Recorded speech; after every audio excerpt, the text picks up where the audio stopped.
তোমার মাত্রা শুনিয়া আমি মুস্কি মুস্কি হাসি, এটা আমার সোনা পাখি 2 এটা রিলিজ দেবো। সোনা পাখি 2 আমরা কাজ অলরেডি অন দ্য ওয়ে, আমরা এখন ইন্ডিয়াতে কাজ চলতেছে, তো এডিটিং চলতেছে। হোপফুলি এটা আমরা ইটালিতে সিয়ানাতে করছি শুটিং, তারপরে প্যারিসে করছি, তারপরে বার্মিংহামে করছি, লন্ডনে করছি। তো 4টা জায়গায় শুটিং হয়েছে। তো আশা করছি এটা একটা ভালো একটা গান হবে। তো এটা আমরা আশা করছি 25 তারিখের পরে আমরা রিলিজ দেবো সোনেস ওয়াইড স্টুডিও ইউটিউব চ্যানেল। আপনি বালা কিছু কন্টেন্ট দিলে মানুষের খোয়া লাগতো না যে আমার গান দেখো, মানুষের অটোমেটিক দেখবো। আমি এটা বিশ্বাস করি।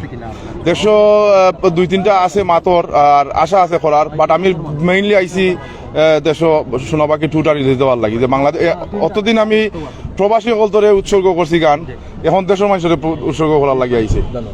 আসসালামু আলাইকুম, হ্যালো সিলেট, আমি এখন সিলেটি। থ্যাংক ইউ আপনার আওয়ার লাগি, অসংখ্য অসংখ্য ধন্যবাদ। আর আসলে এটা অনেক বড় একটা ফিলিংস। আমরা চেষ্টা করছি আমরা সিলেটি গানটারে বিশ্বর দরবারে তুলিয়া ধরার লাগি, আশা করলাম আমি সাকসেস হয়েছি।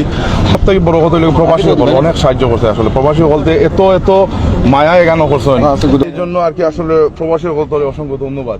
ফেসবুকের যারা আমরা লাইভ করি বা যারা ফেসবুকের ইয়েটা হয়, এই বিষয়টা আসলে আপনি কি লাগেন? এটা আসলে পালার দিক আছে, বাদ দিকও আছে।